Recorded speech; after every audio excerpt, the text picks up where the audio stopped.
As iron sharpens iron, so one man sharpens another. I want to talk a little bit about if you've got somebody who won't leave. What are some ways to escort that person? So now we're going to use a Russian tie. And what we do in that scenario is we're going to use two of our arms to control one of his. That's another reason that it's also called a 2-on-1 technique.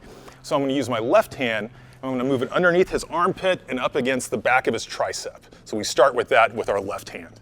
So now with my right hand here, I'm going to control Joy's wrist. And I don't want to hold it way up here where I don't have much control, or too far down on his hand. I want to get right at his wrist here.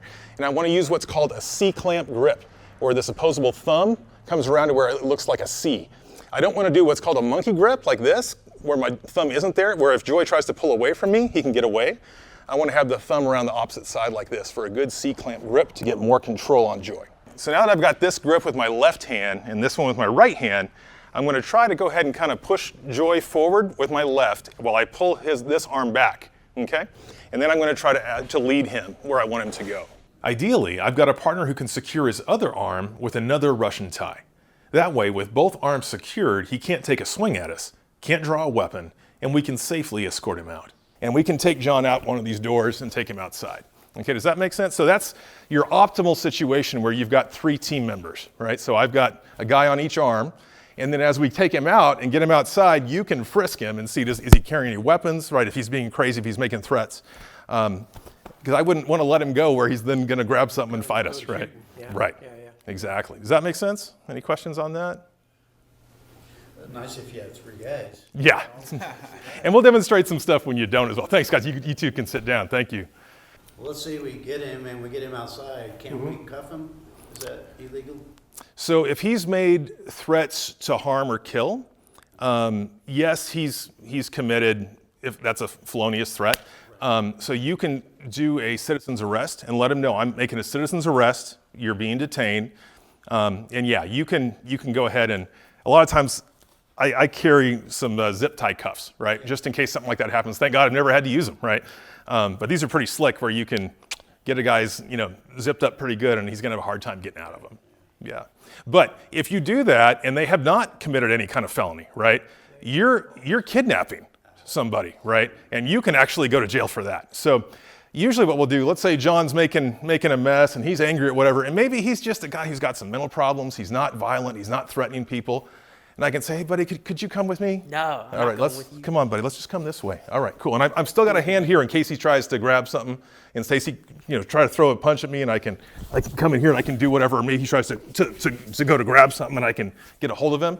But I'm not, trying to manhandle the guy, right? That only comes when the guy is like what we displayed, where we've got his arms, where we think, man, this guy is a threat. He's trying to hurt people. He's threatening people. He won't go when we've asked him, right? That's where I would use the teamwork to make sure we each get an arm. He can't get to that weapon and we can take him outside. Does that make sense? So if they try to fight you, so we'll talk about that. So sometimes maybe you don't have anybody else with you, right? So let's come over here, John.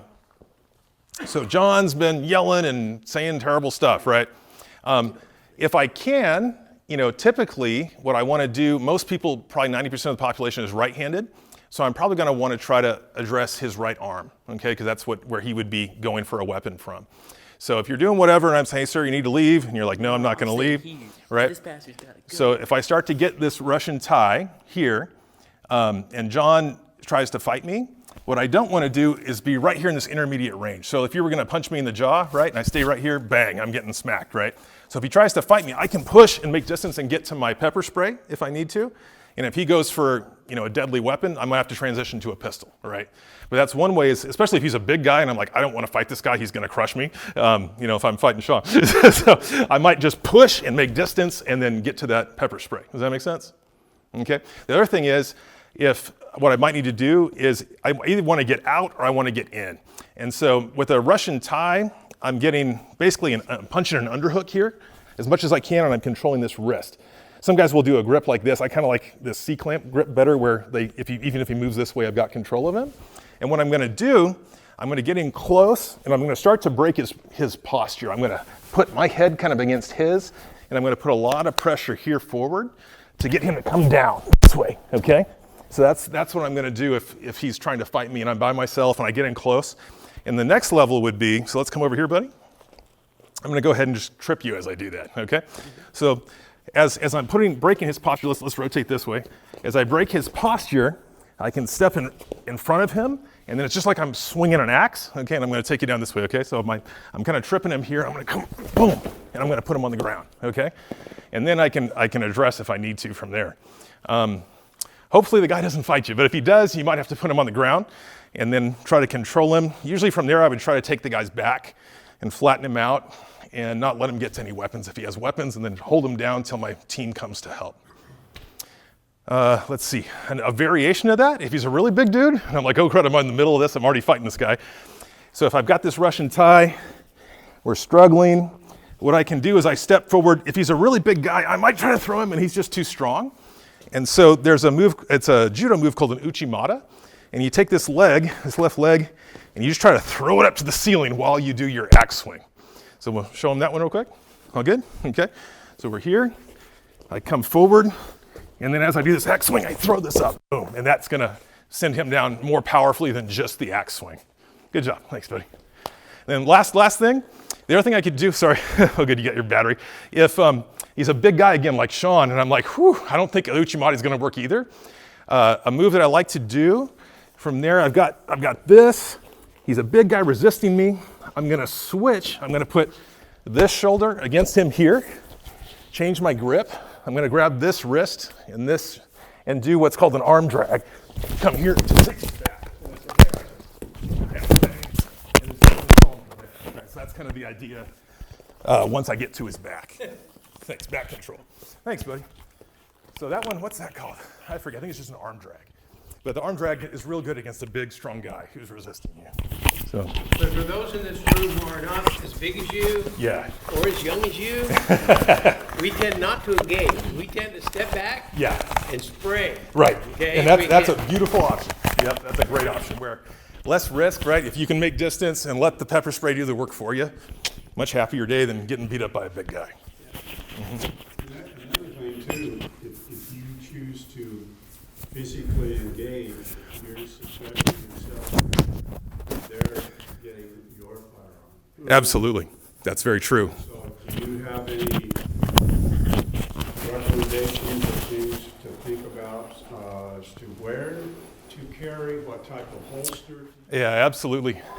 Most of theirs, they're locked in, so they've got to, Yeah, they're already carrying externally, and they've got a retention holster, typically like a Safari ALS, with a couple levels of retention, which is great. Right, yep, because you're exposed. I like to carry in this type of holster, so I like to carry Appendix. I don't have a belt on right now, but you can see what it does. The reason I like Appendix is for a couple of reasons, and number one is I really enjoy pointing guns at my sensitive parts. No, I'm just kidding, that's a joke. That's a joke for you guys not paying attention, but no, I like it because it's a fast draw. As I use this to get rid of my cover garment, and I'm here, it's probably the fastest draw there is. The second reason is it's harder for John to get to my weapon, right? So if we're entangled and we're fighting and he's trying to get to this, it's harder for him to get to this than something on the side. Or if somebody comes from behind me, it's easier for them to get to something on the side. I hate small of back. That's the worst that there is. It's slow and it's easy to get somebody else to get your gun. So that's my favorite is Appendix, but strong side is fine if you're left or right-handed. Works pretty well. This one's my favorite for weapon retention just because it's harder to get to. But, sir. And I've used a sticky holster, but in reading on that, they say that you should always have a holster that has a locking retention. Sticky holster slides in. Right, it'll move it, yeah. And it's easy to get. They say that if you're going to carry, like yours, if you put your gun in, it's going to lock. Well, this one doesn't have active retention, it's just friction, right? But you can dial it in you with a screwdriver and get enough retention to where it's not going to come out when I'm running. It's not, it's got a nice, you'll hear it kind of click when it goes in. Yeah, yeah. But there's not an active, like if I was carrying, if I was open carrying, I would never go with no retention like that. I would have some kind of like a Safari, holster that has retention. But if you're entangled, underhooks are your friend, right? So if we start to grapple and I'm inside here, try to get to my gun, John. It's gonna be really hard if I have underhooks, right? Now I could get to his stuff if I have underhooks. Now if I have overhooks, you've got the underhook, right? I can't get to my weapon. Can you get to my weapon? Heck yeah, you can. Probably. Yeah, you can tell I don't carry one, but so I love underhooks if I'm grappling with somebody, and typically I like to have an underhook on one side and a wrist tie on the other, so they can't hit me with this and they can't get to their weapon. And then from here, I can do a duck under. If you're going hard, then I'll switch to a body lock and I'll take you down this way, right?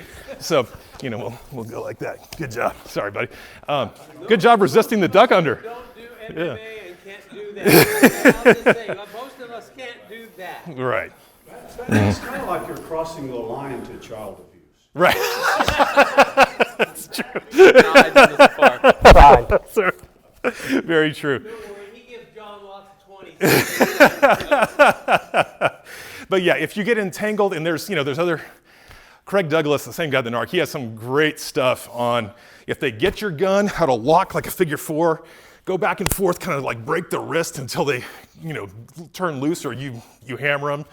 He's got some great stuff if you get entangled. If I've got this underhook, I can shove this back, and now I've got 2 hands and I can start to wail on this guy or whatever. He's got all kinds of great training, so we're not gonna go in depth here, but I'd be happy to some other time. So we're gonna get to the rest of our stuff. But I love grappling, so it's fun. Thanks, buddy. It's good.